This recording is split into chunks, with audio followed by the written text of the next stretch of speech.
Hey guys, Jerry here. I just thought I'd make this quick video for you talking about lawyer money math. And this is what I mean by lawyer money math.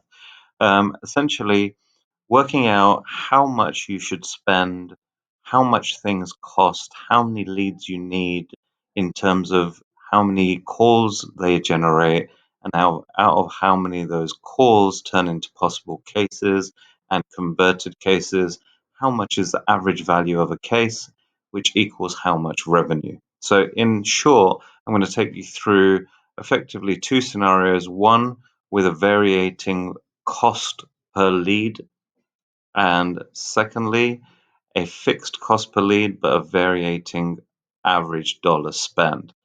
So in the first example, you can see that the actual amount of money that you're actually spending is the same. But on the open market, I see some leads in California go for 750. I've seen them go for 500. The average tends to be around about the 300 mark, and I've seen them as low as 100 back in the day. Now, bottom line is, I'm going to leave this up, but if you want to pause the video, you can. I'm not going to go through each of these numbers, but bottom line is that these numbers are fairly realistic. 70% of people will pick up. um, Out of those, 50% of them will be rubbish and 50% of them could be possible cases. That equals that number. And out of those possible cases, the amount of converted cases and signed equals that number there. So you can see in this example here, where we're paying 750 leads, but $750, but only spending $3,000, we're actually going to lose money, because by the time we've paid for other things, we've only made $500 revenue on that scenario. So the answer is you try and reduce your cost per lead here, because the maximum that you've got is still $3,000. So by reducing the lead, I've got at least more of a chance, because the value of my case, especially in California, is 5,000 minimum to me, and therefore I will make a little bit of money on top. Ideally, I'm shooting for anywhere from 300 to 500. Therefore, I'm going to generate a revenue of 8,750. But if I can get $100 leads and they're still good, then I could be turning 3 grand into 26,250. Although in full transparency, I rarely ever see this happen. Now, the second scenario, I'm going to make this quick, is increasing your advertising budget, but keeping a constant cost per lead.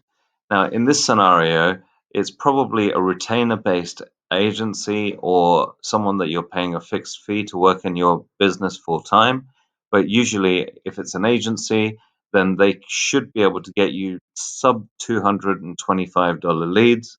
And therefore, here the money math makes complete sense, because you could spend $6,000 and really and truly still get 23,000 back, in terms of revenue, because your sheer number of leads has just gone up so much.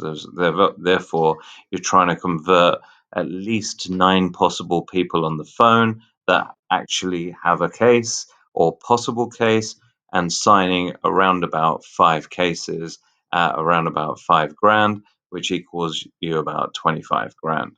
So that's really where we want to be. That's kind of the sweet spot for a small business, and that's a good return on investment. So if you can shoot for anywhere between kind of 4 and 6 grand, that's the sweet spot. 3 grand, I would say, is kind of like your minimum. Even if you're speaking to 4.7 people, obviously that means that you're going to speak to 4 people. You might only sign 2 cases, and really spending anything less than that is simply not worth it. So I hope that helps. And if it does, then let me know, and I'll keep making more videos like this. Thank you. Bye bye.